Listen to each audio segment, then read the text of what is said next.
नमस्ते सभी दर्शकों को, हार्दिक अभिनंदन और हार्दिक प्रणाम सभी को। आज के इस कार्यक्रम को हम प्रारंभ करते हैं मंत्र पाठ के साथ। सभी अपने हाथों को जोड़ लेंगे नमस्ते की मुद्रा में, आंखों को कोमलता से बंद कर लेंगे। गहरे लंबे श्वास।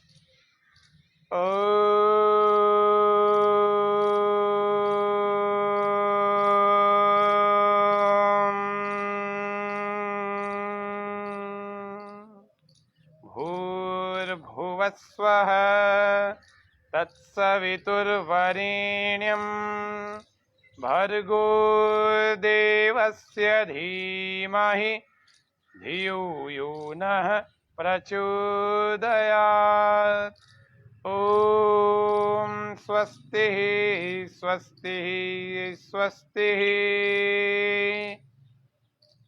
आज सभी दर्शकों को मैं सूचना कल तो दी थी और आज सबको मैं बता दूं कि हमारे इस योग व स्वास्थ्य के 94वें कार्यक्रम में 94th एपिसोड में हमारे साथ उपस्थित हैं आदरणीय डॉक्टर धीरज जी उपाध्याय। मैं आपका बहुत तहे दिल से यहाँ हार्दिक अभिनंदन करते हुए मुझे प्रसन्नता हो रही है कि आज के इस कार्यक्रम में सब दर्शकों को स्वामी न्यूज़ के ये प्रथम लाइव प्रतिदिन का होता है।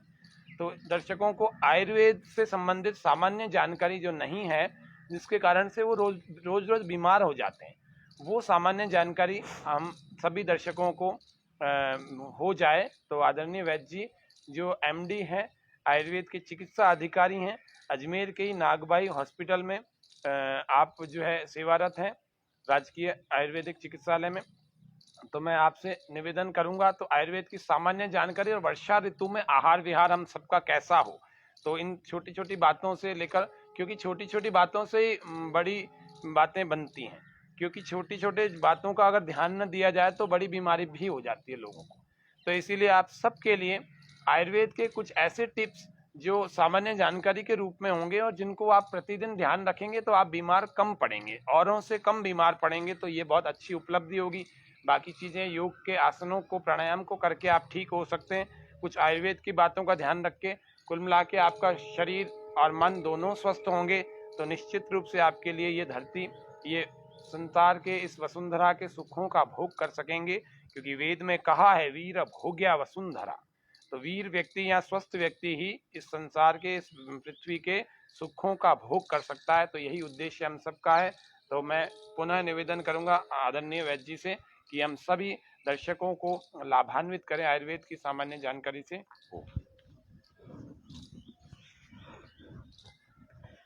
धन्यवाद हेमंत जी। सभी दर्शकों को नमस्कार, अभिवादन।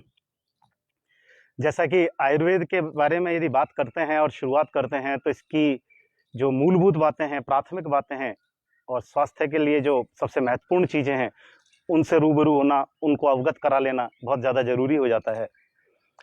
जैसा कि आयुर्वेद शब्द है, दो शब्दों से मिलकर के बना हुआ है, आयु और वेद। तो आयु का अर्थ है जीवन और वेद जो शब्द है ये विद ज्ञाने धातु से इसकी निष्पत्ति हुई है, जिसका अर्थ है जानना। तो आयु के बारे में जानने का जो शास्त्र है या आयु के बारे में जो जानकारी का जो हमें जानकारी देता है जीवन के संबंध में, इसका जो शास्त्र है इसका नाम आयुर्वेद है। तो जीवन को जानने के शास्त्र में सबसे पहली जो बात आती है वो आयु के संबंध में कि हमारी आयु कितनी हो। आयु के बारे में मनुष्य की जो सामान्यतः आयु मानी गई है वो 100 वर्ष मानी गई है, यानी शतायु होने की कामना की गई है प्रत्येक मनुष्य के लिए कि वो 100 वर्ष पूर्ण करके अपने जीवन को सुखमय रूप से व्यतीत करे। शतायु जीवन ये आखिर हो कैसा, ये सबसे बड़ी महत्वपूर्ण बात है। तो शतायु जीवन है लेकिन वो सुखायु में होना चाहिए, यानी कि वो जीवन सुखपूर्ण तरीके से व्यतीत होना चाहिए। वो जीवन ज्यादा सार्थक है, कष्टकारी नहीं है और उसी जीवन की कामना की गई है। शतायु होने के साथ में सुखायु होने की कामना की गई है। लेकिन सुखायु होने का मतलब क्या है, ये सबसे ज्यादा महत्वपूर्ण है। तो सुखायु जीवन, इसको यदि हम समझेंगे तो सामान्य तौर पर आमजन क्या समझता है कि बहुत बड़ा बंगला, अच्छी कार और सुख के जितने भी संसाधन हैं उनका उपभोग करना, इसको कई जने इस तरह से अर्थ ले लेते हैं। हो सकता है कि कुछ तौर पे किसी व्यक्ति को इस तरह का अर्थ सार्थक लगता हो, लेकिन यदि गहराई से देखा जाएगा तो कुछ साल तक तो ये ठीक लग रहा है, लेकिन संपूर्णता में ये जीवन सुखायु नहीं माना जाता है। क्यों? उसका एक बड़ा कारण यह है कि लगातार भौतिक संसाधनों का उपयोग करते हुए शरीर में सक्रियता की कमी होती है, निष्क्रियता कहीं ना कहीं आने लग जाती है, आलस्य का शरीर में वृद्धि हो जाती है और शरीर स्थूल होने लग जाता है। शारीरिक और मानसिक तौर पर उतनी शार्पनेस, उतना उत्साह नहीं रह पाता है और व्यक्ति धीरे धीरे बीमार होने लग जाता है। और बीमार जो व्यक्ति है उसके लिए निश्चित तौर पर आगे कष्ट आते हैं। जैसा कि हम चिकित्सालय में जब हमारे पास में मरीज आते हैं तो हम उनको देखते हैं, लोग आते हैं, भूख नहीं लग रही है, उनको भूख की दवाई दी जाती है, उनको भूख अच्छी लगने लगती है। अब अनियंत्रित तौर पे उनका भोजन खाना शुरू होता है तो उससे अजीर्ण और अपच की शिकायत होती है। फिर उनको अजीर्ण और अपच की दवाई दी जाती है कि भोजन पच जाए अच्छे तरीके से। दवाई के द्वारा ही उनका भोजन की पाचन की स्थिति बनती है जाकर के, और दवाई के माध्यम से ही उनको भूख लग रही है, दवाई के माध्यम से ही उनका पाचन चल रहा है। और इसी तरीके से बाद में यदि नींद नहीं आ रही है, सक्रियता, अति सक्रियता, निष्क्रियता, मानसिक चिंता, मानसिक तनाव, ये सब आधुनिक समाज के अंदर जो चल रहा है, और इसकी वजह से यदि नींद नहीं आ रही है तो उनको नींद की दवा लेते हैं। तो सारी एक्टिविटी जो कि मूलभूत एक्टिविटी है, कौन सी, आहार, निद्रा, इन सब चीजों के लिए यदि वो दवाई पर निर्भर हो रहे हैं तो ऐसे जीवन को हम सुखायु नहीं कह सकते। शरीर में स्थूलता आ रही है, स्थूलता को कम करने के लिए, मोटापे कम करने के लिए दवाई, यदि शरीर क्रश है तो क्रश अवस्था है उसको ठीक करने के लिए, शरीर में स्थूल थोड़ा मजबूत बनाने के लिए उसके लिए दवाई। इस प्रकार से औषधियों की बार बार जो डिपेंडेंसी है, जो निर्भरता है, वो बड़ी घातक होती है और उसको हम इस रूप में कभी सुखायु नहीं कहेंगे। तो सुखायु जीवन का अधिकारी कौन है? किस व्यक्ति को सुख कहेंगे कि इसका जो जीवन है या इसकी जो आयु है वो सुखायु के रूप में कही जा सके? तो बिल्कुल स्पष्ट है कि जो व्यक्ति स्वस्थ है, शरीर के तौर पर स्वस्थ है, मन के तौर पर स्वस्थ है, आत्मा उसकी शांत है, इन सब, आत्मा खुश है, मन खुश है, प्रसन्न है, उसको हम सुखायु कहेंगे। और इसके लिए आयुर्वेद में जो बताया गया है, स्पष्ट किया गया है, वो बताया गया है कि सम दोष है, सम अग्निश्च, सम धातु मल क्रिय है, प्रसन्न आत्मेंद्रिय मन स्वस्थ इत्यभिधीयते। यानी कि शारीरिक जो दोष हैं, कौन से, वात पित्त कफ, इनकी अवस्था कैसी रहे, समान रहे, साम्य अवस्था रहे। यदि इन दोषों की अवस्था यदि अधिक हो जाती है, यदि ये अधिक हैं तो इनकी अधिकता से होने वाले रोग होंगे, और यदि वात पित्त कफ इनकी स्थिति यदि न्यून हो जाती है तो दोषों की न्यूनता से उत्पन्न होने वाली व्याधियां व्यक्ति को कष्ट देंगी। तो सम दोष है, शारीरिक दोष वात पित्त कफ, और मानसिक दोष सत्व रज तम, इन तीनों की, इन सभी की सत्व रज तम त्रिविध मानसिक दोष, त्रिविध शारीरिक दोष, इनकी साम्य अवस्था शरीर के लिए, आरोग्य के लिए बहुत आवश्यक है। सम दोष है, इसके बाद आता है सम अग्नि। जो मनुष्य की जठराग्नि है वो पाचन के लिए पूरी तरह से उत्तरदायी है, और उसी के द्वारा जो भी हम भोजन करते हैं उसका सम्यक रूप से पाचन होता है। तो जठराग्नि का समान रूप से अवस्थित होना बहुत अति आवश्यक है मनुष्य के स्वास्थ्य के लिए। यदि किसी भी व्यक्ति का जठराग्नि यदि बहुत ज्यादा बढ़ी हुई है तो वो जो भी खाता है कुछ घंटे में ही उसका पाचन हो जाएगा और उसको पुनः फिर भूख लगेगी। तो इस रोग को भस्मक रोग की संज्ञा आयुर्वेद में दी गई है। भस्मक रोग में व्यक्ति को बार बार भूख लगती है, वो बार बार बहुत सारा भोजन करता है और वो भोजन बहुत ही जल्दी उसको पच जाता है। इससे उसको फायदा नहीं होता। आहार खाने का जो फायदा है, जो लाभ है, वो किस रूप में है कि आहार से हमें ऊर्जा मिले, हमें ताकत मिले और उस ऊर्जा का हम संरक्षण कर सकें, और वो ऊर्जा हमारे जीवन में, हमारे जीवन के जो उपयोगी कार्य हैं उनको लगाने में वो काम है। भस्मक रोग में जो व्यक्ति बार बार खा रहा है उससे उसके शरीर को पुष्टि नहीं मिल रही है और उससे उसको ताकत नहीं मिल रही है, शरीर फिर भी दुर्बल है। तो भस्मक रोग में जठराग्नि का अधिक हो जाना ये बड़ा पहलू होता है, ये बड़ा कारण होता है। जठराग्नि का अधिक बढ़ना ये भी स्वास्थ्य के लिए बढ़िया नहीं है। अग्नि का जो मंद हो जाना, अग्नि का मंद विशेष तौर पर बहुत सारे रोगों को जन्म देता है, और जितने भी रोग हम जो देख रहे हैं, चाहे वो अजीर्ण है, अपच है, ज्वर की स्थिति है, प्रतिशय है, कास है, हालांकि इनके अलग अलग अन्य कारण भी होते हैं, लेकिन जठराग्नि मंद होने की वजह से प्रमेह, स्थूलता, मेदस्विता, बहुत सारे रोग हैं जो इसके कारण से होते हैं। तो अग्नि मंद होना इसका भी एक बड़ा कारण है, और अधिकतर ये अग्नि मंद ग्रीष्म ऋतु में भी हो जाती है, वर्षा ऋतु में भी होती है, लेकिन ऋतु में जो हो रही है ये एक ऋतु का सामान्य और प्राकृतिक प्रभाव होता है। तो समदोष, सम अग्नि, सम धातु, शरीर जो बना है वो 7 धातुओं से बना है। रस, रक्त, मांस, मेद, अस्थि, मज्जा और शुक्र, जो हमारी धातु हैं ये समान रूप से यदि शरीर में अवस्थित हैं, तो शरीर न तो स्थूल है, न कृश है, शरीर बलवान है, बहुत तेजी सक्रिय है, निष्क्रिय नहीं है, आलस्य नहीं है, ऊर्जा से भरपूर है। तो ऐसी जो अवस्था की है कल्पना, यदि इस तरीके से यदि स्वास्थ्य के नियमों का पालन करते हुए व्यक्ति अपने जीवन को संयमित तौर पर बिताता है, तो धातुएं, सप्त धातुएं समान अवस्था में रह सकती हैं। और यदि जिन जिन धातुओं की वृद्धि यदि शरीर में हो जाती है, तो उन धातुओं की वृद्धि से उत्पन्न होने वाले जो रोग हैं वो हमें कष्ट देते हैं। तो हमारा जो प्रयास है वो यह रहना चाहिए कि धातुएं न तो बढ़ें और न घटें। यदि रस, रक्त, मांस, मेद, अस्थि, मज्जा, शुक्र अपने परिमाण में, अपने जो उनका वास्तविक स्थिति है उससे यदि वो घटती हैं, तो उसकी न्यूनता से, उसके न्यूट्रिशन की जो कमी है, उसकी जो पोषकता की कमी है, उससे मनुष्य को संघर्ष करना पड़ेगा, और उन न्यूनता जन्य पोषण की जो व्याधियां हैं उससे व्यक्ति ग्रसित हो जाएगा। तो इस स्थिति में भी वही सिद्धांत है कि सम्यक स्थिति सबसे ज्यादा महत्वपूर्ण है धातुओं के संबंध में। दोष के बाद में, अग्नि के बाद में धातु, और इसके बाद में आता है मल क्रिया, वो समान अवस्था में रहनी चाहिए।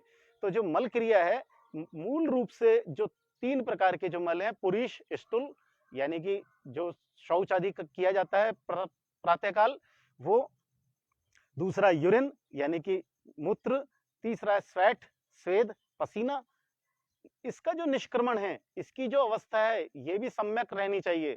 यदि किसी कारण से यदि बार बार मल प्रवृत्ति होती है, तो अतिसार, डायरिया, डिसेंट्री, जो कि वर्षा ऋतु में बार बार देखने को मिलती है, तो इस तरह की स्थिति में मल की हीनता आती है, बल कम हो जाता है, शरीर में बल क्षीण हो जाता है, और व्यक्ति के बहुत सारे सॉल्ट मल के द्वारा बाहर हो जाते हैं, और जिसकी वजह से उसको दौर्बल्यता प्रतीत होती है।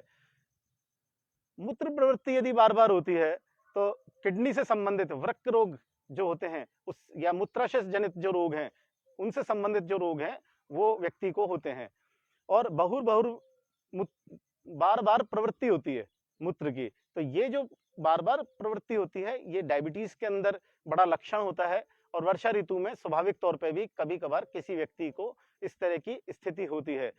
यदि ये सामान्य तौर पर वर्षा ऋतु का है तो ये रोग नहीं है, लेकिन मल की क्रिया है, यह जो क्रिया है यह भी सम्यक रूप में होनी स्वास्थ्य का परिचायक है, और अधिक या न्यूनत होने से मलों की प्रवृत्ति का असम्यक होना रोग प्रवृत्ति का बड़ा सूचक है। शारीरिक दोषों की दृष्टि से यदि हमने बात करी स्वास्थ्य को देखने के लिए, तो सम दोष, सम अग्नि, सम धातु, मल क्रिय, यह बिल्कुल शारीरिक अवस्था को दिग्दर्शन कराता है। लेकिन बात आती है मानसिक स्वास्थ्य की, तो उसके लिए बहुत स्पष्ट कहा है कि प्रसन्न आत्मेंद्रिय मनः स्वस्थित्यभिधीयते, यानी कि जिस व्यक्ति की आत्मा, इंद्रिय और मन यदि प्रसन्न है, तो वो व्यक्ति पूरी तरह से स्वस्थ कहलाएगा। संपूर्ण स्वास्थ्य के लिए परिकल्पना शारीरिक और मानसिक दोनों के संयुक्त होने पर की जाती है। तो स्वास्थ्य के लिए एक संपूर्ण परिभाषा बताई गई है, और ये जो स्वस्थ व्यक्ति है ये सुखायु का उत्तराधिकारी है। इस व्यक्ति को हम कह सकते हैं कि इसका जो जीवन है, शतायु की जो कामना की गई है, सुखायु होने के साथ में इस तरह के स्वस्थ व्यक्ति के लिए की गई है। और हमारा ये प्रयास होना चाहिए कि हम सभी जने इस प्रकार की स्वस्थ आयु को जीवन यापन करें। सबसे जो महत्वपूर्ण बात है कि 100 वर्ष तक जीना, दवाइयों के सारे जीना, रोग युक्त होकर के जीना, दूसरों के सहारे पर जीना ये शायद किसी को भी अच्छा नहीं लगेगा। अब बात आती है कि मनुष्य जो स्वस्थ रहे उसके लिए क्या आवश्यक है, तो उसके कैसा रूप में व्यक्ति को स्वस्थ होना चाहिए ये अभी बताया गया है। लेकिन स्वस्थ रहने के लिए हमारे प्रयास क्या होना चाहिए, प्रयास ये होना, और हमें बीमारी ना आए, रोगों से हम मुक्त रहें, तो इसके लिए जरूरी है कि हमारा प्रतिरक्षा तंत्र वो बहुत मजबूत हो। जब प्रतिरक्षा तंत्र बहुत अच्छा सक्रिय होगा, बहुत मजबूत होगा, तो निश्चित है कि प्राकृतिक तौर पर आने वाली जो विपदाएं हैं या अन्य कारणों से जो रोग का प्रादुर्भाव होता है उससे हमारा शरीर लड़ने में समर्थ होता है। और उसके लिए आवश्यक है कि हमारा प्रतिरक्षा तंत्र बहुत ही अच्छे से कार्य करे। प्रतिरक्षा तंत्र अच्छे से कार्य करे, इसके लिए आवश्यकता है कि हमारा आहार और विहार बहुत ही सम्यक हो, बहुत ही उचित हो आहार विहार, और हमारा जो जीवन हो बड़ा संयमित हो, अनुशासित हो। उस आहार विहार यदि हमारा उचित होगा तो हमारा प्रतिरक्षा तंत्र उससे जुड़ा हुआ है, उसी के अनुरूप कार्य करेगा। आहार विहार कैसा हो इसके लिए बहुत स्पष्ट है, और पहली प्राथमिकता है कि ऋतुजन्य आहार विहार होना चाहिए। जिस ऋतु के अंदर हम जिस ऋतु से हम गुजर रहे हैं उस ऋतु के प्राथमिकता को देखते हुए हमारा आहार विहार होना चाहिए। तो जो बात है कि हमारा प्रतिरक्षा तंत्र मजबूत हो, इसके लिए भी आयुर्वेद में बहुत ही सुंदर तरीके से बात कही है कि स्वस्थ से स्वास्थ्य रक्षणम। आयुर्वेद की ही एक खूबसूरती है कि वो स्वस्थ के स्वास्थ्य की रक्षा के लिए वहां पे बहुत सारी बातें बताई गई हैं। और फिर बाद में आती है कि आतुरस्य विकार प्रशमन, यानी कि स्वास्थ्य की रक्षा रहते हुए भी यदि किसी कारण से व्यक्ति यदि बीमार हो जाता है तो उसके विकारों का हमें शमन करना चाहिए। तो स्वस्थ के स्वास्थ्य की रक्षा की जाए, इसके लिए ही सारे आहार विहार और सारे प्रतिरक्षा तंत्र इसकी व्यवस्था की गई है। लेकिन इसको यदि हम जोड़ते हैं भारतीय संस्कृति से भी तो हम वैसे भी सीखते हैं बिना आयुर्वेद के भी। आप एक कुछ उदाहरणों से भी इस बात को समझ पाएंगे कि जब कभी युद्ध की स्थिति होती है, आपातकाल है, उसके लिए अचानक कोई तैयारी की जाएगी, तो क्या वो आपातकाल से निपटने में सक्षम होगी स्थिति? शायद आप भी समझोगे कि नहीं हो पाएगी। इन चीजों की निरंतर सतत तौर पर तैयारी की जाती है, तभी उन चीजों से निपटा जाता है। इसी तरह से यदि समाज में रहते हुए हमें कहीं बड़े कार्य करने पड़ते हैं, विवाह समारोह है, कोई मकान बनाने का कार्य है, यदि हमने आर्थिक तौर पे हमारी परिस्थितियों को एक संकट के लिए संचय नहीं किया, यदि धन का संचय नहीं किया, तो अचानक आने वाले खर्च के लिए हम तैयार नहीं है, तो एक बड़ी इमरजेंसी खड़ी होती है। इसी बात को यदि हम स्वास्थ्य के तौर पे देखते हैं कि युद्ध जैसी स्थिति के अंदर हम तैयार रहते हैं तो हम युद्ध से निपट सकते हैं। आर्थिक विषमता के लिए यदि हम तैयार रहते हैं तो हम आर्थिक विषमता से हम सफलतापूर्वक उसको निपट सकते हैं। इसी तरह यदि परिस्थिति स्वास्थ्य के संबंध में है और विषम परिस्थिति यदि हमारे पास में नहीं आए, क्योंकि हम सामाजिक प्राणी हैं, कई बार रात्रि में किसी कारण से जगना हुआ, दिन के अंदर बहुत लगातार काम करना हुआ, विपरीत मौसम के अंदर हमें घूमना हुआ, इन सभी किसी कारण से, कारणवश, इच्छावश नहीं, इच्छावश किया है वो तो प्रज्ञापराध कहलाएगा, लेकिन यदि हमने किसी कारणवश हमारे अति आवश्यक कार्यों को निपटाने के लिए यदि हम बहुत ज्यादा व्यस्त रहे, ऐसे वक्त में, या फिर पूरी जगह संक्रमण फैला हुआ है, बहुत बड़ी महामारी फैली हुई है और उससे निपटने में बहुत लोगों को समस्याएं आ रही हैं, तो वही लोग सफलतापूर्वक उस परिस्थिति का सामना कर पाएंगे जिनका शरीर में इम्यूनिटी सिस्टम बहुत मजबूत है, जिनका शरीर बहुत मजबूत है, और साथ में उसके लिए इंद्रियां, ज्ञानेंद्रिय, उनका मनोबल संपूर्ण रूप से सभी चीजों की उसमें मजबूती की आवश्यकता है। तो जो हमारा प्रतिरक्षा तंत्र या इम्यूनिटी सिस्टम, जिसकी आज बहुत ज्यादा चर्चा चल रही है, आपको पता ही है कि अभी जो बड़ी महामारी 2019 में भी रही थी, 2020 में भी रही थी, हालांकि इसकी चर्चा बाद में की जाएगी, लेकिन इन प्रतिरक्षा तंत्र पे ही सारी चीज फोकस्ड थी। सारा सिस्टम जो था वो इम्यूनिटी सिस्टम पर डिपेंड था, चाहे वो वर्ल्ड के अंदर एलोपैथी का था या आयुर्वेद का था। निश्चित तौर पे सिम्टोमेटिक ट्रीटमेंट किए गए, वो सभी पैथीज में किए गए, लेकिन मूल रूप से मनुष्य के इम्यूनिटी सिस्टम को बिल्डअप करने के लिए सारी प्रक्रिया अपनाई गई। वो प्रक्रिया यदि पहले भी अपनाई गई जाए और बाद में भी भविष्य में अपनाई जाए तो व्यक्ति अपने जीवन में अन्य रोगों से बच सकता है। तो स्वास्थ्य की सुरक्षा के लिए पहली जो प्राथमिकता बता रहा था वो है ऋतुजन्य आहार विहार। तो अभी जो ऋतु चल रही है, ये चल रही है वर्षा ऋतु। तो वर्षा ऋतु का जो आगमन है वो ग्रीष्म ऋतु के पश्चात है। ग्रीष्म ऋतु में व्यक्ति वैसे ही बहुत ज्यादा तापमान से संतप्त होता है, पीड़ित होता है, और उस वक्त उसकी जठराग्नि मंद होती है पहले से ही। जब वर्षा ऋतु के अंदर 4 मास जो कहे हैं, ग्रीष्म वर्षा शरद, तीनों में 4-4 मास हैं। वर्षा ऋतु का जो 4 मास का जो काल है, इसमें जो पहला मास है और अंतिम मास है, ये स्वास्थ्य के लिए ज्यादा कष्टकारी होता है। कैसे कष्टकारी होता है कि पहले से ही ग्रीष्म ऋतु में जो 40 डिग्री 45 डिग्री का जो तापमान होता है, उस तापमान से जो जमीन है वो बहुत गर्म होती है।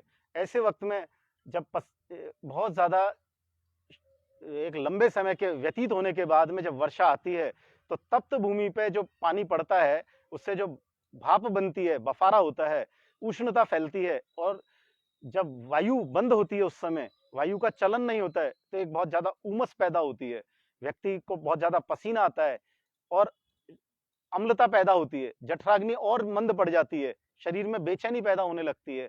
तो इस वजह से अजीर्ण, अपच, क्योंकि जठराग्नि मंद है, और जब जठराग्नि मंद है तो उससे संबंधित व्याधियां होने की संभावना रहती है।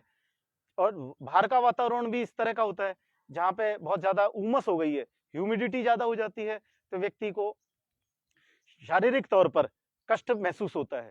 और ऐसे में मंद जठराग्नि की वजह से शरीर में पसीना अधिक आने की वजह से डिहाइड्रेशन की समस्या आती है, अपच की समस्या आती है, मंदाग्नि जनित जो व्याधियां हैं उसके होने की पूरी संभावना रहती है। इसी तरह से जो मैंने कहा था कि वर्षा ऋतु का जो अंतिम मास है, उसमें भी व्याधियां ज्यादा कष्ट देती हैं, क्योंकि उस समय संपूर्ण वर्षा होने से जितने भी पोखर, तालाब, नदी के जो स्रोत हैं वो भर चुके होते हैं, और बहुत सारे कीट, जीवाणु, वायरस और जितने भी अन्य जो जीव हैं वो उनका प्रादुर्भाव होता है, और उनके उत्पत्ति से संक्रमण फैलता है, और शारीरिक व्याधियां वो अलग तरह की होती हैं। रक्तजन्य व्याधियां होती हैं, रक्त विकार जन्य व्याधियां होती हैं, जिसमें त्वचागत बीमारियां, अजीर्ण, त्वचागत बीमारियां इस तरह की होती हैं। ब्लड डिसऑर्डर पैदा होने लग जाते हैं, खुजली, ईचिंग होना, एक्जिमा होना, इस तरह की व्याधियां वर्षा ऋतु के अंतिम मास में देखी जाती हैं। साथ ही अनेक वायरल और वायरस के जो इफेक्ट होते हैं, उनकी वजह से इन्फ्लुएंजा यानी कि फ्लू, इस तरह की व्याधियां बहुत होती हैं। अनेक प्रकार के ज्वर यानी कि मलेरिया ज्वर, क्योंकि मच्छरों की तादाद बहुत ज्यादा हो जाती है, अनेक प्रकार के मच्छर भी पैदा होते हैं। जिस तरह से पिछले कुछ सालों के अंदर देखा गया था कि स्वाइन फ्लू भी हुआ था, डेंगू भी हुआ था। तो इन कारणों से जो वर्षा ऋतु के अंतिम जो स्थिति होती है, वो व्याधि के रूप में यदि सामने आते हैं कुछ, तो मलेरिया है, विषम ज्वर है, ज्वर की अनेक स्थितियां हैं जिसमें स्वाइन फ्लू, डेंगू, त्वचागत बीमारियां, इस तरह की बीमारियां सामने आती हैं। हमें इस तरह की जो बीमारियां होती हैं, एक जब बादल ज्यादा बढ़ जाते हैं, उमस ज्यादा हो जाती है, और बादलों के इससे आमतौर पर सुना होगा कि जो हमारे घर में बुजुर्ग हैं उनको जॉइंट पेन की समस्या ज्यादा होती है, गठिया बाय, तो उस समय स्रोत अवरोध हो जाता है, और स्रोत अवरोध होने की वजह से संधियों में जकड़न पैदा होती है, और इस कारण से जॉइंट पेन बहुत ज्यादा होते हैं। और अम्लता की अधिकता होने की वजह से शरीर में यूरिक एसिड बढ़ जाता है, जिससे शरीर में छोटे छोटे जॉइंट्स, इनके अंदर दर्द होने लगता है। तो हमें शुरुआत से क्या हमें सावधानियां बरतनी चाहिए, जिससे हमें इन चीजों का उपचार भी कर सकें और इन चीजों से हम बचाव भी कर सकें। तो सबसे पहले हमें ये ध्यान रखना चाहिए कि वर्षा में जल सबसे ज्यादा दूषित होता है, और दूषित जल से ही व्याधियां होती हैं। तो और एक चीज के लिए हमें फिर तैयार रहना चाहिए कि जो इस समय पिछले कुछ दिनों से वातावरण है, वो एक ही दिन के अंदर 3 तरह का हो रहा है। सुबह दिन के अंदर बहुत ज्यादा गर्मी पड़ रही है, रात को फिर बारिश, और सुबह अचानक बहुत ठंड हो जाना। ये पिछले कुछ दिनों से आप महसूस कर रहे हैं। तो एक ही दिन में 3 परिस्थितियों से सामंजस्य बिठा पाना शरीर के लिए कहीं मुश्किल हो जाता है। तो इस बात को भी हमें ध्यान रखें कि किस तरह से हमारा सामंजस्य हम बिठा सकें। तो जल की शुद्धि बहुत महत्वपूर्ण है, और जल की शुद्धि के लिए अभी जो क्लोरीन पानी में डल करके आता है, जो हमारे जल का जो वितरण होता है उसमें, तो निश्चित तौर पर उसकी क्लोरीन जो डाला जाता है वो इसीलिए डाला जाता है कि जल में जो संक्रमण है, जल के अंदर जो छोटे मोटे जीवों की उत्पत्ति है, उन सब चीजों को नष्ट करने के लिए और जल को शुद्ध करने के लिए। तो कई बार यदि क्लोरीन ज्यादा हो जाता है तो शरीर में दिक्कत पैदा करता है, और इसका समाधान करने के लिए स्थिति ये है कि हमें जल को उबाल करके काम में लेना चाहिए। जल का जो संरक्षण करते हैं, जल को संरक्षण करने के लिए हमें ध्यान रखना चाहिए कि हमें उसको छान करके भरें, कपड़े से 2 तह उसकी बना करके या 3 तह बना करके हम उसे छान करके इकट्ठा करें। दूसरा, यदि पानी के अंदर किसी तरह की क्लोरीन की अधिकता महसूस होती है, उसके स्वाद से हमें मालूम पड़ जाता है। जब हम पानी को भरते हैं तो उसके कलर जो उसमें हल्का सा जैसे इस तरह का जल का जो निर्मलता है वो नहीं दिखती, और थोड़ा सा उसमें अलग स्लेटी कलर सा दिखता है, जो उसके क्लोरीन का अधिक होने का सूचक दिखता है। और पीने से भी हमें ना मालूम पड़ जाता है, थोड़ा अलग स्वाद, कड़वापन महसूस होता है। यदि ऐसी स्थिति है तो जल को इकट्ठा करने के बाद में उसको थोड़ा इंतजार करने के बाद ही पीना चाहिए। और इसके अलावा हमें जल को उबाल करके, वो सबसे अच्छी विधि है कि हम पानी को उबाल करके और फिर पिएं, जिससे कि जल के अंदर अन्य जो जीव हैं या जो बैक्टीरिया हैं, जो वो बैक्टीरिया खत्म हो जाए और क्लोरीन का अधिकता वाला जो नुकसान करने वाला जो तत्व है वो भी खत्म हो जाए, और क्लोरीन से जो जल की शुद्धि है वो सामान्य स्थिति में रहे। तीसरा, जो जल को शुद्धि करने का जो पारंपरिक तरीका है वो है फिटकरी। फिटकरी के माध्यम से भी जल को शुद्ध किया जाता है। और इसको जल को शुद्ध करने के लिए जो फिटकरी को जो घोला जाता है पानी के अंदर, तो एक जो मोटा अनुमान है उसमें 10 लीटर जल के अंदर 20 या 30 ग्राम फिटकरी को पानी में घोला जाए। और घोलने के बाद में 5 या 10 मिनट बाद हमको पता पड़ता है कि जितना भी उसमें फॉरेन बॉडीज हैं, जितने भी ऐसी तत्व हैं जो कि जल के अंदर घुले हुए हैं, वो इकट्ठा होकर के तलछट में नीचे बैठ जाते हैं। फिर उसको छान करके हम उस उपयोग में ले सकते हैं। तो जल की शुद्धि हमें अपना रखनी चाहिए, जिससे उससे होने वाली जो व्याधियां हैं, अतिसार है, विबंध है या उल्टी होना है, इनसे हम वमन होना है, इनसे हम बच सकें। दूसरा, हमें उस बात के लिए भी तैयार रहना चाहिए कि यदि किसी तरह की वर्षा ऋतु में जो व्याधियां हो गई हैं, उनके लिए हम होम रेमेडीज क्या इस्तेमाल करें, घरेलू उपाय के तौर पे हम क्या किन चीजों को उपयोग में लें। तो जैसा कि जल के कारण से या अम्ल और तिक्त और कटु पदार्थ खाने की वजह से, क्योंकि लोग इसमें मिथ्याहार भी बहुत करते हैं, यानी कि तली हुई चीजों का ज्यादा सेवन करते हैं, नमकीन ऐसी चीजें ज्यादा खाते हैं। तो इस प्रकार के खान पान की वजह से जो तकलीफें शरीर को होती हैं, उसके तौर पे कई बार उल्टी और दस्त की शिकायत हो जाती है। तो ऐसे में हम घर पे क्या उपाय कर सकते हैं? तो घर पे जो उपाय करेंगे उसके लिए कि अम्लता बढ़ जाती है तो धनिया हमारे पास में है, हम धनिये के द्वारा अम्लता को कम कर सकते हैं। धनिया एंटी एसिड होता है और दूसरा शीतलता भी देता है।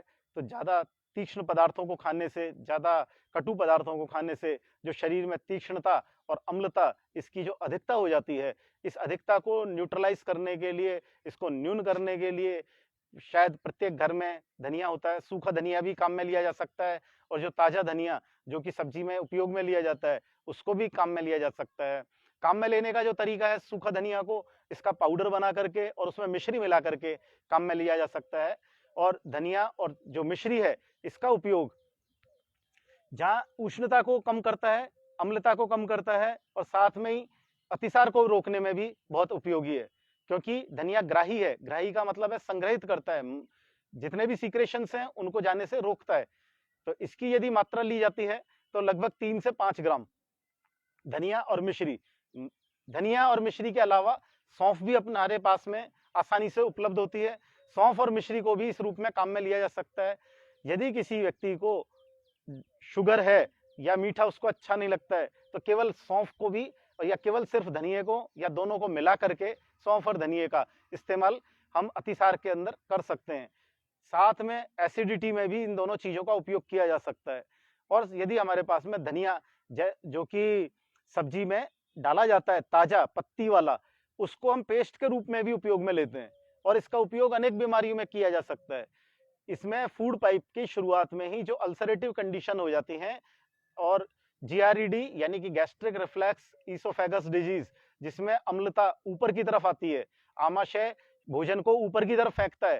तो ऐसी कंडीशन के अंदर जो धनिये का हमने सिर्फ पेस्ट बनाना है, मैं चटनी शब्द नहीं कह रहा हूं, चटनी कहते ही उसमें अन्य चीजें जैसे नमक, उसमें हरी मिर्च, उसमें लाल मिर्च, कोई जने लहसुन डाल देंगे, तो जितने भी कटु और तीखे पदार्थ हैं या तीक्ष्ण पदार्थ हैं वो चटनी कहते ही उसमें डाल दिए जाएंगे, इसलिए मैंने चटनी शब्द का इस्तेमाल नहीं किया है। तो धनिये का पेस्ट बना लें, धनिये का पेस्ट बना करके, और जिनको पूरे दिन भर इस तरह की स्थिति रहती है उनको ये करना चाहिए कि दिन भर एक एक चम्मच यानी कि लगभग 4 से 5 ग्राम पेस्ट उसको निगल लें, स्वेलो कर लें, ऊपर से पानी पी सकते हैं। तो इस तरह से बार बार कुछ घंटे में बार बार यदि धनिया का उपयोग किया जाएगा तो जो भोजन नली है, जो फूड पाइप है, उसमें किसी तरह से अम्लता की अधिकता की वजह से जो उसमें उसको क्षति पहुंची है भोजन नली को, और उसमें अम्लता की वजह से कई बार जैसे यदि बात करते हैं तो माउथ कैविटी में कई बार छाले हो जाते हैं, गले में छाले हो जाते हैं, गले के अंदर तीक्ष्णता महसूस होने लगती है, और कई बार आमाशय के अंदर, स्टमक के अंदर पेप्टिक अल्सर डेवलप हो जाता है। और जब पेप्टिक अल्सर डेवलप हो जाता है यानी कि आमाशय व्रण की स्थिति होती है, ऐसी स्थिति में व्यक्ति को खाली पेट जलन होने लगती है। और ये सारी चीजें जो होती हैं, ये मौसम को देखते हुए लोग बहुत तीखा खाते हैं, बहुत चटपटी चीजों का सेवन करते हैं, और यदि लगातार इस तरह यदि कभी कभार चटपटी और तीखी चीजें खाई तो हो सकता है इतना नुकसान नहीं करती है कोई चीज, क्योंकि कभी कभी हमारे शरीर के अंदर ऐसी चीजों को खाने पर उनको पचाने की क्षमता होती है। लेकिन बार बार इस तरह का प्रज्ञा अपराध की बार बार इसी तरह की चीजों को पुनः पुनः आवृत्ति करते हैं तो शरीर में रोग उत्पत्ति होती है। और लगातार चाय कॉफी का एक सेवन करना, बहुत तीखे पदार्थों का खाना, इन चीजों से अम्लता की अधिकता होने पे जो अभी व्याधियां मैंने बताई, इस तरह के लक्षण शरीर में आते हैं। तो इनके लिए कई बार हमारे पास ऐसी स्थिति नहीं है कि तुरंत जाकर के कोई दवाई लाएं, और यदि हमारे पास में यदि दवा मौजूद है तो अच्छा है कि हम औषधि ले सकते हैं, मेडिसिन ले सकते हैं। लेकिन यदि होम रेमेडीज है तो उनका उपयोग इस तरह से करना चाहिए। और जैसा मैं अभी धनिये का बता रहा हूँ, तो ये एसिडिटी के अंदर तो फायदा करता ही है, साथ में पूरी शरीर के अंदर जो पहले जो एसिड है वो ब्लड में जब मिल जाता है, जब उसका पाचन होता है भोजन का, और जो भोजन के पाचन के बाद में जो उसका एब्जॉर्बेशन आंतों के माध्यम से हो जाता है, और यदि भोजन में अम्लता अधिक है तो यही अम्लता रक्त के अंदर अम्लता बढ़ जाती है, और ब्लड के अंदर जब यूरिक एसिड बढ़ जाता है तो ब्लड के यूरिक एसिड के अंदर बढ़ने से अनेक प्रकार की दूसरी व्याधियां होती हैं, जिसमें वात रक्त है, जिसमें संधियों में पेन के साथ में जलन होना है, हाथ और हथेलियों और पगतलियां, पैरों के जो तलवे हैं इनके अंदर जलन होती है। ये डायबिटीज का एक कॉम्प्लिकेशन भी होता है, जहां पर हस्त पाद तल दहा, हथेली और पैरों के तलवों में जलन होती है। तो सबसे बड़ी बात यह है कि भोजन की अम्लता को यदि हम कम करते हैं तो उसको, अभी जो मैं बता रहा था एक बात कि धनिये का, सूखे धनिये का प्रयोग भी बता रहा था और हर एक धनिये की पत्ती का प्रयोग भी बता रहा था, लेकिन यदि सीवियर एसिडिटी है तो धनिये की पत्ती के साथ में पुदीने की पत्तियों को भी काम में लिया जा सकता है। पुदीने की पत्ती में मिंट होता है, और ये जो मिंट है ये ठंडक देता है। तो एकदम सीवियर कंडीशन है कि बहुत ज्यादा जलन हो रही है और गले में जलन आ रही है, इस जलन का प्रभाव इतना है कि आंखों में भी है ना ललाई आ रही है, और कई बार कई जनों को ये गर्मी में होता है कि नक्सीर आती है बार बार। तो ऐसी जो पित्त की अधिकता हो जाती है, और पित्त की अधिकता होने पर यदि हमें सबसे बढ़िया, यदि हम किसी चीज को देखते हैं तो एक सब खीरा है, इसके अंदर बहुत अच्छा एंटी एसिड का रोल करता है कि पुदीने का पेस्ट बना लिया, जैसे हमने धनिया का पेस्ट बनाया था वैसे ही। और अच्छा तरीका यह है कि धनिया का पेस्ट बना करके हमने उसको एक साथ रख के एक बाउल के अंदर किसी पात्र में, कटोरी में रख लिया, और आवश्यक और उसको सुरक्षित रखने के लिए जिससे उसमें से किसी तरह की महक नहीं आए तो हम उसको फ्रिज में रख सकते हैं। और 1 चम्मच या 2 चम्मच उस पेस्ट को हम निचोड़ लें, स्क्वीज कर लें, उससे जो रस होगा लगभग 1-2 चम्मच, लगभग उतना ही आएगा, फाइबर उसका हटा दिया। उस 1 या 2 चम्मच रस को 1 गिलास पानी में डाल करके हम पिए तो बार बार जो हमारे फूड पाइप से लेकर के जो जलन हो रही थी, वो जलन किसी भी तरह की थी, वो जलन चाहे यूरिनरी सिस्टम पर भी जा रही हो, पेशाब के साथ जो जलन हो रही हो, या शरीर के अंदर आमाशय में जो जलन हो रही हो, इस प्रकार की किसी भी प्रकार की जो अम्लता की अधिकता हो गई है, उष्णता बढ़ गई है शरीर में, पित्त बढ़ गया है, इन सब चीजों को शांत करती है। और उदरगत जितनी व्याधियां हैं जिसमें पेट का फूलना है, उसमें भी बहुत अच्छा प्रभाव पड़ता है, बहुत अच्छा लाभ होता है। तो इनका प्रयोग हम इस तरह के जो लक्षण आते हैं व्याधियों के, उनमें हम प्रयोग कर सकते हैं। इसके साथ वर्षा ऋतु में जैसे अभी बताया था कि अम्लता बढ़ जाती है, तीक्ष्णता बढ़ जाती है शरीर के अंदर। इसके अलावा दूसरी जो तकलीफ होती है वो ज्वर की आती है, क्योंकि बहुत ज्यादा जैसा बताया था कि वर्षा ऋतु के अंतिम स्थिति के अंदर लास्ट में बहुत सारे जीवों की उत्पत्ति होती है, बहुत सारे बैक्टीरिया होते हैं और वायरस होते हैं, अनेक प्रकार के ज्वर आते हैं। तो ऐसी स्थिति के अंदर जो ज्वर में हम क्या समाधान कर सकते हैं घरेलू तौर पर, तो बुखार में हमें सबसे ज्यादा जो अनुकूल है घर में, तो अदरक हमें आसानी से मिलती है घर में, जिसको मैंने सूखी अदरक को हम सौंठ कहते हैं, और देशी सौंठ हमें बाजार में मिलती है और हम घर पे रखते भी हैं। तो अदरक का प्रयोग बहुत अच्छे से है। अदरक का जो प्रयोग है वो है आम का पाचन करना। आम शब्द जो बोला है वो क्या है, इनडाइजेस्टिव फूड एक्सट्रैक्ट, यानी कि जो हमारा जो भोजन का जो पाचन हुआ है वो सम्यक रूप से हो जाता है तो वो हमें बल देता है, और असम्यक रूप से अपच के बाद में जो भोजन का रस बना है वो अम्लतापूर्ण हो सकता है, वो कटु रस पूर्ण हो सकता है, कटु रस युक्त हो सकता है। ऐसी स्थिति में वो व्याधि पैदा करता है और शरीर का बल कम है, और बाहर से जो संक्रमण हुआ उससे हमें बुखार आ सकता है। बुखार हमें लगातार पानी में भीगने की वजह से भी आ सकता है, क्योंकि उस समय हमें जुकाम हो गया, बार बार छींकें आई, खांसी हो गई, और उसके बाद में शरीर इस तरह से उसका जो श्वसन संस्थान है, वो तंत्र है, इस तरह से कमजोर हुआ है कि वो छोटे मोटे इन्फेक्शन से या मच्छरों के काटने से बुखार की स्थिति में आ सकता है। तो जो अदरक का प्रयोग बता रहा हूँ, जो सौंठ का प्रयोग बता रहा हूँ, वो इस तरह से कि शरीर में ऊर्जा आए, बल आए, और साथ में जो असम्यक तौर पे भोजन का जो पाक हुआ है जिससे आम का पाचन है वो कर सकेगा। तो अदरक जठराग्नि मंद होने पे भी उपयोगी है, यानी कि अग्नि को बढ़ाएगी, और ज्वर के अंदर जो दोष पैदा होता है वो होता है पित्त का बढ़ जाना और अग्नि का मंद हो जाना, दोनों अलग अलग चीजें। तो अग्नि का संरक्षण भी होता है। अब प्रयोग कैसे करना चाहिए, तो प्रयोग करने का जो तरीका है वो ये है कि हमें 200 ml दूध के अंदर 5 ग्राम अदरक, परंतु कई बार अदरक का प्रयोग करने पे दूध फट भी जाता है, लेकिन वो स्थिति कब आती है, यदि अदरक को हमने साफ तरीके से धोई नहीं है। और कई बार अदरक को साफ सुथरा रखने के लिए जो सब्जी विक्रेता हैं वो उसको चूने के पानी से धोते हैं या फिर उसको नींबू से धोते हैं। तो घर पर आकर के हमें उसको बहुत अच्छे से उसको धो लेना चाहिए और ऊपर का छिलका हटा दें, और फिर उसको कम मात्रा में प्रयोग डालें दूध में, तो फिर वो दूध नहीं फटेगा। और फिर भी यदि ऐसी स्थिति है तो लास्ट के अंदर हमें देशी सौंठ का पाउडर बना लें और देशी सौंठ के पाउडर को दूध के साथ उपयोग में लें। लेकिन याद रखें कि जब बादलों की स्थिति है, ठंडक ज्यादा है, तब यू उपयोग में लेनी चाहिए।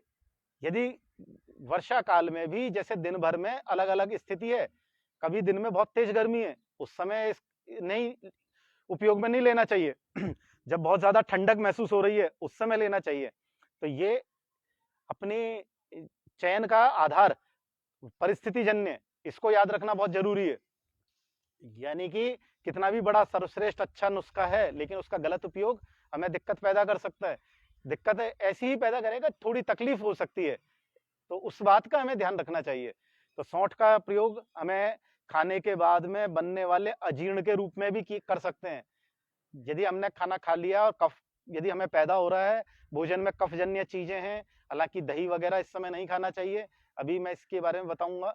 लेकिन यदि किसी कारण से गलती से किसी ने दही खाया है, भोजन में चिकनाई ज्यादा है और उसकी वजह से कफ की प्रतीति हो रही है, तो भोजन के बाद में थोड़ा सौंठ का पाउडर आधा चम्मच भोजन करने के आधा या पौन घंटे बाद थोड़े से गुनगुने पानी से ले लिया जाए, तो भोजन के बाद में अजीर्ण की स्थिति या भोजन बहुत देर तक स्टमक में होल्ड रहता है, यानी कि उदर के ऊपरी हिस्से में 4-4 घंटे तक, 3-3 घंटे तक खाना भारीपन के तौर पे बना रहता है। सांस लेने में दिक्कत आती है, भोजन बहुत धीरे से पाचन होता है, यानी कि हम इसको ये समझ सकते हैं कि मेटाबॉलिक रेट बहुत स्लो हो जाती है। तो ऐसी जिनको परिस्थिति पैदा होती है पाचन की, उनके लिए ये है कि भोजन को पचाने के लिए, अजीर्ण से बचने के लिए अदरक का और सौंठ का प्रयोग किया जा सकता है। इसमें कुछ दर्शकों के प्रश्न आ रहे हैं। मुकेश कुमार जी हैं, एक लिख रहे हैं कि विटामिन B12 को कैसे बढ़ाएं 34 साल की उम्र में। हाँ, विटामिन B12 का जो सोर्स है उसके लिए यदि हमें लेना है तो दाना मेथी अंकुरित करके लें, मूंग को अंकुरित करके लेंगे। तो जितने भी हमारे पास में मूंग है, मोठ है, सोयाबीन है, इनमें प्रोटीन होता है और अंकुरित करने के बाद में विटामिन B12 का ये सोर्स होता है। साथ में कच्चा पनीर का प्रयोग करें। कच्चे पनीर का प्रयोग करने के लिए ये है, उसका तरीका जो बढ़िया तरीका है वो ये है, अंकुरित हमने मेथी कर ली, थोड़ा सा मूंग को अंकुरित करें क्योंकि ये पचने में, इनमें प्रोटीन होता है, प्रोटीन पचने में थोड़ा कठिन होता है, इस बात को ऐसे समझा जाए। तो इसको सरल करने का तरीका ये है कि इसको अंकुरित कर लिया, अंकुरित करने से अच्छी तरह से पचेगी। और जैसा कि मालूम है कि और चीजों के मुकाबले मूंग सुपाच्य है और दाना मेथी और भी सुपाच्य है, ये तो विबंध को भी दूर करती है और विबंध को दूर करने के साथ में शरीर को ताकत भी देती है। अंकुरित होने के बाद में गुणों की और अधिक वृद्धि होती है। लेकिन एक बात अवश्य ध्यान रखें जो सबसे महत्वपूर्ण है कि कम मात्रा में सेवन करने पे ज्यादा फायदा होगा। वो किस रूप में कि अरुचि नहीं होगी। कोई भी व्यक्ति जब इनकी शुरुआत करता है तो बड़े उत्साह से करता है और ये सोच के करता है कि जितने भी शरीर को, स्वास्थ्य को बढ़ाने वाले या बल की वृद्धि करने वाली जो चीजें हैं उनको अच्छे से उपयोग में ले। लेकिन ज्यादा मात्रा में उपयोग में लेने से अरुचि होने का खतरा हो जाता है और अरुचि होने के बाद में क्या होता है, व्यक्ति 2 दिन, 5 दिन, 10 दिन करने के बाद में उसको बंद कर देता है। तो इससे बचने के लिए यह है कि कम मात्रा में उपयोग करें, पहली बात। दूसरा जो मैं बता रहा था कि अंकुरित मूंग करें, थोड़ा सा दाना मेथी को अंकुरित करें या किसी दिन मूंग किसी दिन दाना मेथी। इसके साथ में हम थोड़ा सा टमाटर काम में ले सकते हैं, थोड़ा सलाद के तौर पे खीरा उसमें मिला दें जिससे वो मुंह को खुश्क नहीं करे। सबसे बड़ी बात क्या है, ये चीज मुंह को खुश्क कर देती है, तो मुंह में खुश्की नहीं आए और एक स्वाद भी थोड़ा सा बनेगा। और B12 टमाटर में भी होता है, इसलिए थोड़ा सा टमाटर का उपयोग करें। थोड़ा जल का अंश खीरे से प्राप्त करेंगे। थोड़ा सा ये जिन लोगों को थोड़ा कुछ सॉल्ट उसमें डाल सकते हैं जो कि रुचिकारक होगा। काली मिर्च एपिटाइटर के तौर पे काम करेगी, थोड़ा सा उसमें काली मिर्च डालें। और भी उसको पुष्टिकारक बनाना है तो कच्चा पनीर जो है उसको क्रश कर, उसको थोड़ा घिस लें, घिस करके कच्चे पनीर को उसमें डालें। और कुछ उसमें चाहे तो आप फ्रूट डाल सकते हैं, जैसे एप्पल है, इस समय जो सबसे बढ़िया फल आ रहा है वो नाशपाती, नाग, स्वास्थ्य के दृष्टिकोण से, तो उसके छोटे छोटे पीस वो भी डालें। और विशेष जो यदि ध्यान रखने की बात है वो ये है कि इन छिलकों को हटा दें फलों के, क्योंकि पहले था जब है ना ऑर्गेनिक खाद होती थी तो ये छिलके सहित खाना फाइबर के दृष्टिकोण से है ना अच्छा माना जाता था और तब प्रमोट किया जाता था कि छिलके सहित फलों को खाना चाहिए, क्योंकि उस समय गोबर की और नीम और गौमूत्र इन सबसे जो निर्मित जैविक खाद होती थी उससे खेतीबाड़ी होती थी और उससे उत्पन्न होने वाले जो फल हैं, उससे उत्पन्न होने वाला जो अन्न है वो हम ग्रहण करते थे। तो ये जो सिद्धांत था वो उस समय की जो खेतीबाड़ी है उससे उत्पन्न होने वाले फलों के संबंध में था। लेकिन अब जो पेस्टिसाइड्स का यूज होने लगा है तो बचाव के लिए और थोड़ा सा व्यावसायिकता के तौर पे फलों को चमकाने के लिए और फलों को है ना जल्दी पकाने के लिए जो चीजें यूज हो रही हैं, जिस तरह के केमिकल्स यूज हो रहे हैं, तो ये थोड़ा सा है ना विशेष सावधानी बरतने की जरूरत है कि उनके जो छिलके हैं उनको हम हटा लें। और तो जो हमारा जो अंकुरित जो नाश्ता है जिसमें हमने थोड़ा पनीर को भी शामिल किया है और फलों को हम जो इसे शामिल कर रहे हैं, तो उसमें हमारे छिलके हटा लें और छोटे छोटे पीस उसको भी डालें। और यदि इसको और भी अच्छा करना है थोड़ी किशमिश डाल दें तो वो स्वादिष्ट भी हो जाएगा और ज्यादा अच्छा उपयोगी होगा। एक दर्शक का प्रश्न है, उल्टी को तुरंत कैसे रोका जाए? उल्टी, नक्सीर, एक दर्शक और पूछ रहे हैं कि हिचकी और लगातार छींकें आती हैं। हाँ। ये 4 प्रश्न आ गए अलग अलग लोगों के, उल्टी, नक्सीर, हिचकी और लगातार छींकें। देखो उल्टी की जो बात हुई थी तो ये पहले देखा जाएगा कि किस कारण से है ना उल्टी हो रही है। तो पहला जो सामान्य मोटे तौर पर कारण होता है वो अजीर्ण होता है, सबसे बड़ी बात ये है। तो और चलो हम सावधानी की तो बाद में बात बताते हैं। सबसे जो इम्पोर्टेंट है कि उसको कैसे रोका जाए, तो घरेलू तौर पे यदि हमें उसको रोकना है तो अभी जैसा मैं बता रहा था कि बार बार उल्टी में पुदीने के पत्तों का जो रस है वो दिया जाए। दूसरा है इलायची। इलायची आपके मूड को ठीक करती है। और सबसे बड़ी बात है, वमन के अंदर जो उल्टी है होती है, जिसको हम वमन कहते हैं, इसमें सबसे ज्यादा मन खराब हो जाता है अजीर्ण की वजह से, तो उसको मन को भी ठीक किया जाता है। और जो इलायची है उसमें सेरोटोनिन हार्मोन सीक्रेट करने की एक तत्व होता है। तो इलायची को उबाल करके उसके पानी को 10 ml 5 ml कम मात्रा में दें, क्योंकि स्टमक उसको होल्ड नहीं कर रहा है। एक बड़ी इंपॉर्टेंट बात जो ध्यान रखनी है कि आमाशय किसी चीज को होल्ड नहीं कर रहा है, इसीलिए वो उसको ऊपर फेंक रहा है। और जब ऊपर फेंक रहा है तो हमें क्या करना है कि बहुत कम मात्रा में कोई चीज देनी है, चाहे वो औषधि है। यदि हम पुदीने का रस दे रहे हैं, कितना दे रहे हैं, 5 ml, यानी कि 1 चम्मच के आसपास। फ्रिक्वेंटली दें, बार बार दें, थोड़ा थोड़ा दें, जिससे वो उल्टी रुके। तो उसके लिए हमें देना है घरेलू तौर पे जो बता रहा हूं मैं। इलायची हमने लिए कितनी, 5 से 10 दाने, 250 ml पानी, उसको हमें बॉईल करना है। इतना बॉईल करना है कि वो 50 ml रह जाए। जब छानने के बाद में वो 50 ml है, उसको हम 5-5 10-10 ml बार बार देंगे, थोड़ा थोड़ा देंगे। पुदीने के ताजा पत्ती का जो रस निकाला है हमने, वो भी 5-5 ml हर आधा पौन घंटे में देंगे बार बार। दूसरा, इसके अंदर जो आहार द्रव्य तो बाहर निकला ही है, साथ में जल की मात्रा भी बाहर निकल गई है। तो हमें जो बाद में जो भोजन देना है वो लिक्विड ही देना है, यानी कि नींबू पानी। नींबू पानी में उसमें नमक नहीं मिलाएं, नमक मिलाने से उल्टी हो सकती है दोबारा। नमक उत्क्लेश करता है कफ का, और उल्टी होने की संभावना बढ़ जाएगी। तो अतिसार में भी ये बात का ध्यान रखा जाता है। अतिसार में ऐसी स्थिति नहीं होती है कि नमक वहां पे नुकसान कर रहा है, लेकिन यहाँ पे उल्टी के अंदर नमक नुकसान कर जाता है। तो जब ट्रीटमेंट की बात करते हैं तो इलायची और ये दे सकते हैं, जैसा भी बताया, पुदीने के पत्ते का रस, यानी कि पुदीने का स्वरस, धनिये का स्वरस, दूसरा ये भी दिया जा सकता है। और यदि हम बात करते हैं घरेलू उसमें, तो अमृत धारा 2 बूंद 3 बूंद से ज्यादा नहीं देनी है। तीसरा, यदि दवाइयों की बात करते हैं तो दवाइयों के तौर पे कुछ दवाइयाँ पेटेंट मेडिसिन होती हैं, एलादीवटी दी जा सकती है। वमन रोकने के लिए छर्दी रिपूरस आता है, वो दे सकते हैं। और चरक कंपनी का वोमिटैप सिरप आता है, तो वो 5 ml वो भी दिया जा सकता है। तो सबसे बड़ी बात तो ये है कि अजीर्ण नहीं हो, उस बात का ध्यान रखा जाए। वमन के बाद दूसरी चीज पूछ रहे थे आप कि हिचकी आना।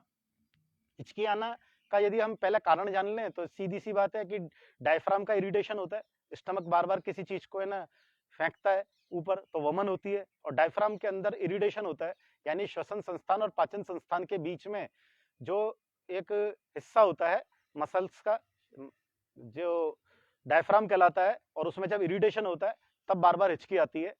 तो ऐसी हिचकी का कई बार कारण होता है कि इरिटेशन करने वाली जब चीजें जब हमारे सेवन में आ जाती है, कई बार किसी को धूम्रपान की वजह से आता है, किसी को तंबाकू खाने के कारण से आ जाता है, किसी को जर्क लगने से होता है, कई बार खाने की जो बहुत ज्यादा कटु तीखा और बहुत चिकनाई युक्त भोजन, बहुत अजीर्ण की स्थिति होना और असम्यक स्थिति में लेटना, यानी कि पोस्चर बहुत ज्यादा गड़बड़ा जाना, बहुत ज्यादा कॉफी पीना। तो इस तरह की जो परिस्थिति आती हैं तब ऐसी स्थिति बनती है कि बहुत हिचकी आ रही हैं। तो हिचकी आने पर भी जो वमन का ट्रीटमेंट होता है, जो उल्टी का ट्रीटमेंट होता है, वो ही ट्रीटमेंट काम आता है, वही सावधानियां काम आती हैं हिचकी रोकने के लिए। तो हिचकी रोकते वक्त किसी भी रूप में हमें ध्यान रखना चाहिए कि गर्म चीजें नहीं देनी है। सबसे पहली बात तो ये, चाय कॉफी जो तीखी चीजें हैं वो देने से बचें। दूसरा, खाना देने से बचें। ये बात वमन के जो उल्टी के जो पेशेंट हैं या जिसको उल्टी हो रही है और जिसको हिचकी हो रही है, इन दोनों बातों पे ध्यान दें कि थोड़ी देर बाद जैसे रोग ठीक हो रहा है तो ऐसे में जल्दी खाना के लिए प्रोत्साहित ना हो करें कि कुछ खाने के लिए दे दें। यहाँ पे खाना जहर हो जाएगा, जहर होने से मतलब है रोग को बढ़ाने वाला हो जाएगा।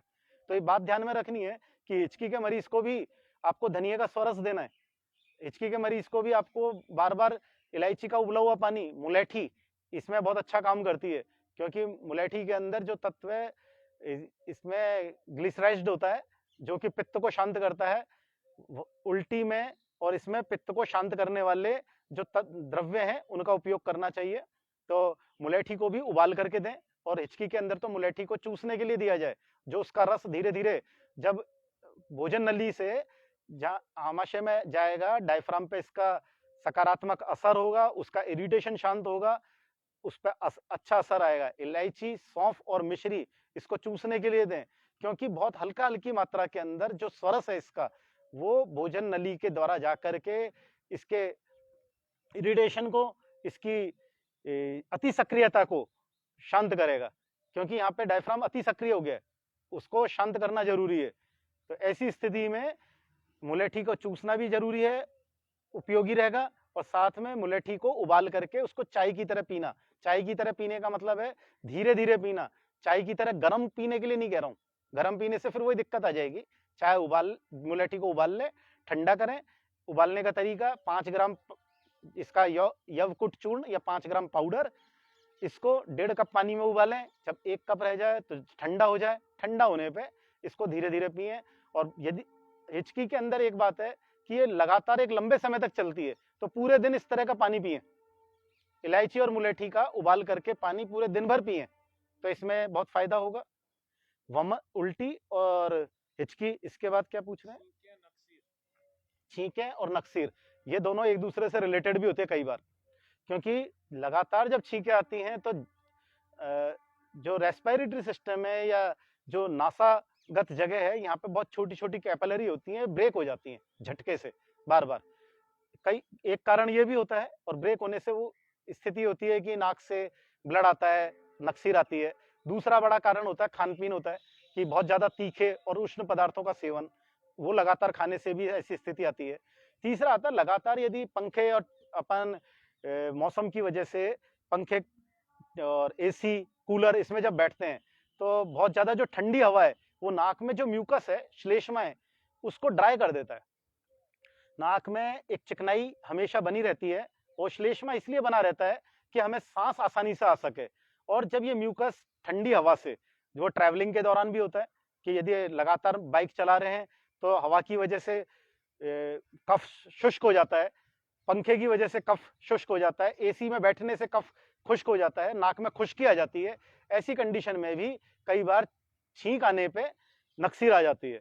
तो इन दोनों के अंदर एक सामान्य, एक कॉमन चीज है, वो क्या है कि नाक में चिकनाई बनी रहनी चाहिए, मॉइस्चर बना रहना चाहिए।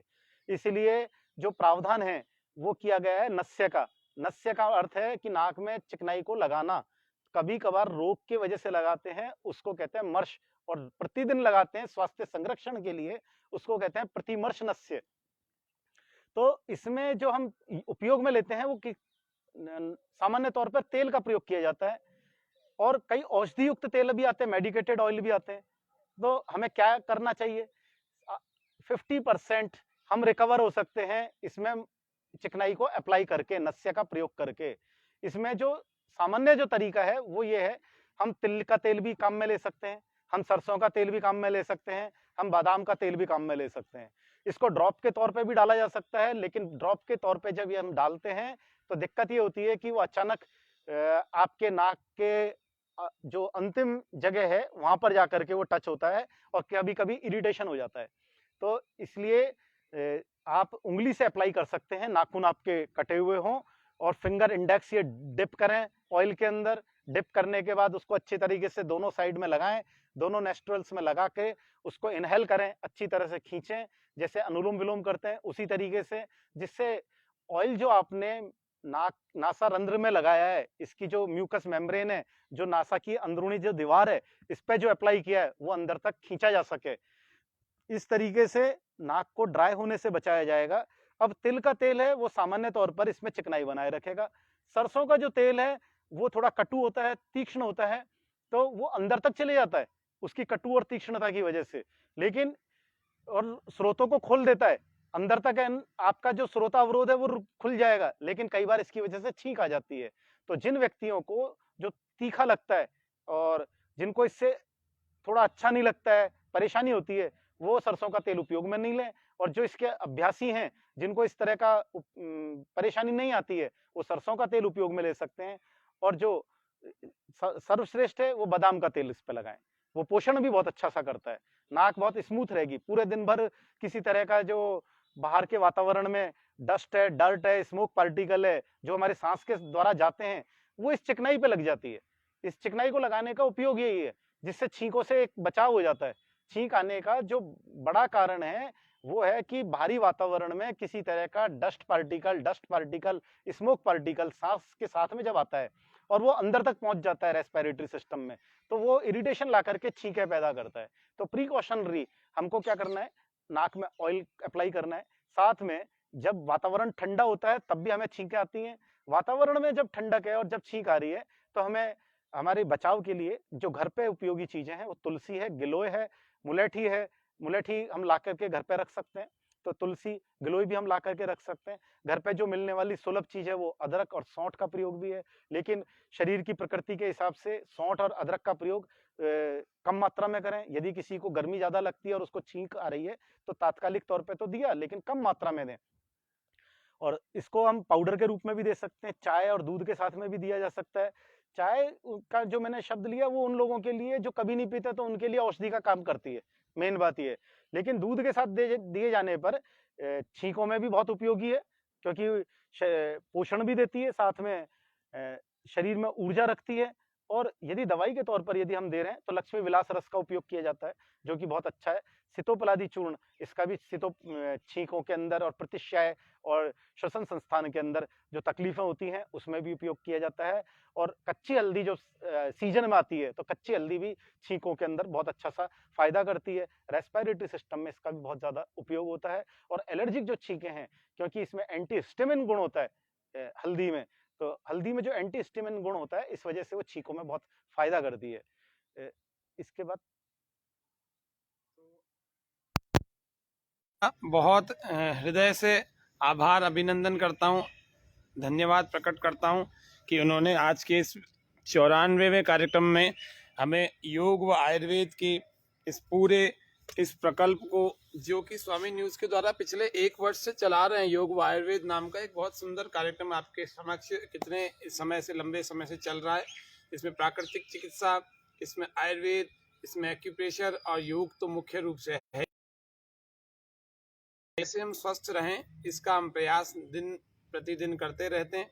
तो आप हमारे इस कार्यक्रम में, स्वामी न्यूज़ की इस पहल में, योग व स्वास्थ्य की पहल में आपका भी सभी दर्शकों को लाभ मिला, इसके लिए हम फिर से आपका बहुत बहुत धन्यवाद करते हैं। और आशा करते हैं कि आगे भी आपका इस अमूल्य समय जो है समाज के लिए, जो लाइव कार्यक्रम के रूप में हम देते हैं, इसमें आप कभी कभी पधारते रहेंगे और हमारे इस शो की, इस कार्यक्रम की गरिमा को बढ़ाते रहेंगे।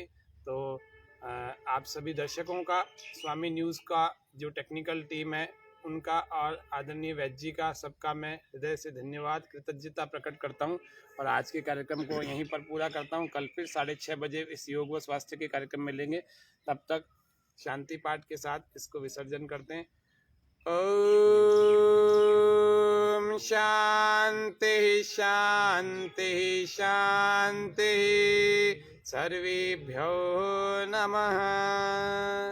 सभी तब तक करें योग, रहें निरोग, स्वस्थ रहें, प्रसन्न रहें और कार्यशील रहें। ओम शम।